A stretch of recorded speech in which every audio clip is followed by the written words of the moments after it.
Welcome to one TV special focus. Hyderabad నుంచి శ్రీశైలం వెళ్లే భక్తులు ప్రకృతి ప్రియులకు తెలంగాణ రాష్ట్ర ప్రభుత్వం గుడ్ న్యూస్ చెప్పనుంది.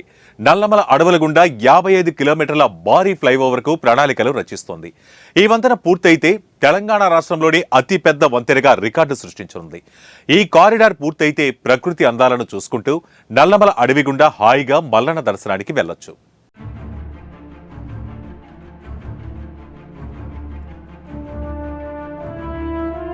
హైదరాబాద్ నుంచి శ్రీశైలం మల్లికార్జున స్వామి దర్శనానికి రాత్రి వేళల్లో వెళ్లలేం. పగటి సమయంలో కూడా ప్రస్తుత రహదారిపై 30 నుంచి 40 కిలోమీటర్ల కంటే వేగంగా ప్రయాణించలేం. ఈ వేగం ఏమాత్రం పెరిగినా జరిమానాలు చెల్లించక తప్పదు. ఇక వన్యప్రాణుల దాడి భయమూ వెన్నాడుతుంది.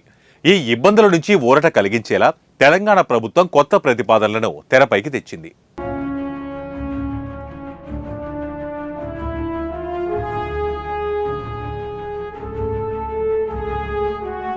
అవి కార్యరూపం దాలిస్తే మన్ననూరు చెక్పోస్టు నుంచి ఏకంగా 55 కిలోమీటర్ల పొడవైన ఫ్లైఓవర్ అందుబాటులోకి వస్తుంది. దీని మీదుగా నల్లమల అందాలను వీక్షిస్తూ స్వచ్ఛమైన గాలిని పీలుస్తూ నేరుగా శ్రీశైలం వరకు ప్రయాణించవచ్చు. అంతేకాదు, దీనివల్ల ప్రయాణ సమయము తగ్గిపోవడమే కాదు, వేగంపై ఆంక్షలు తొలగే అవకాశం ఉంటుంది.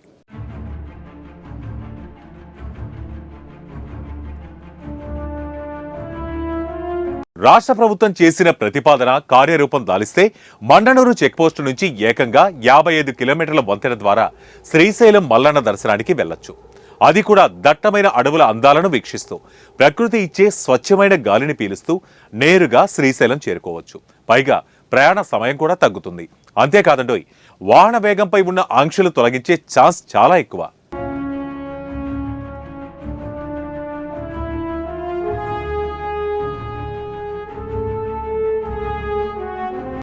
హైదరాబాద్ శ్రీశైలం నంద్యాల జాతీయ రహదారి నెంబర్ 765 తెలంగాణ ఏపీ మధ్య అత్యంత కీలకమైన రహదారి. ఈ రహదారి మీదుగానే హైదరాబాద్ నుంచి శ్రీశైలం వెళ్లే భక్తులు ఎక్కువగా రాకపోకలు సాగిస్తారు. ఈ రోడ్డు తుక్కుగూడ, అమనగల్లు, డిండి, మన్ననూరు మీదుగా పోతుంది. తెలంగాణ నుంచి తిరుపతికి వెళ్లి రావడానికి కూడా ఈ రోడ్డే ప్రధానం. ఈ రహదారిపై శుక్ర, శని, ఆదివారాల్లో హైదరాబాద్ శ్రీశైలం మార్గంలో 7,000 వరకు వాహనాలు రాకపోకలు సాగిస్తాయని అంచనా. ముఖ్యంగా ఈ హైవే ఎక్కువగా నల్లమల అటవీ ప్రాంతం మధ్యలో నుంచి వెళ్తుంది.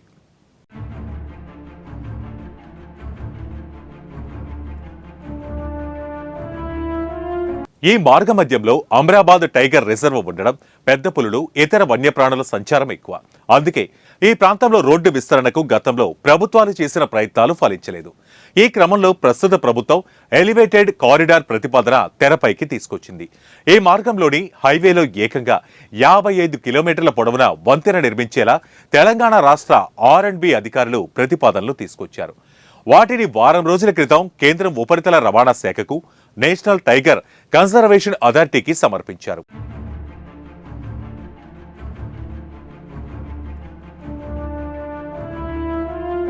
హైదరాబాద్ శ్రీశైలం మార్గంలో ఘాట్ రోడ్డు మొదలయ్యే ప్రాంతం నుంచి ఎలివేటెడ్ కారిడార్ను ప్రతిపాదించారు.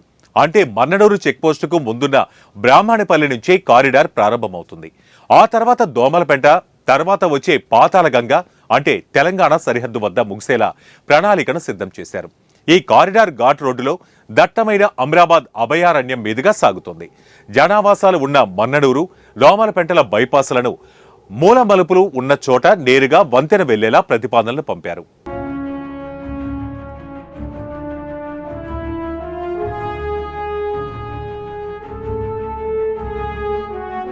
ఈ ప్రతిపాదన సాకారమైతే 55 కిలోమీటర్లతో తెలంగాణ రాష్ట్రంలోని అతిపెద్ద వంతెన అవుతుంది. దీని నిర్మాణానికి అంచనా వ్యయం 7,000 కోట్లు. మన్ననూరు, ఫర్హాబాద్, జంగిల్ సఫారీ, వటవర్లపల్లి, దోమలపెంట మీదుగా ఎలివేటెడ్ కారిడార్ సాగనుంది. కేంద్రం ఆమోదం రాగానే DPR రూపకల్పనపై రాష్ట్ర ప్రభుత్వం దృష్టి పెట్టనుంది. ఇలాంటి కారిడార్ని పాతాళగంగ నుంచి శ్రీశైలం వరకు ఏపీ ప్రభుత్వం అలైన్మెంట్ రూపొందించినట్లు సమాచారం. ఇది వాటి వన్ టీవీ స్పెషల్ ఫోకస్. మరో ఇంట్రెస్టింగ్ టాపిక్ తో మళ్ళీ కలుద్దాం. Until then keep watching one TV news. ప్రతి క్షణం ప్రజల పక్షం.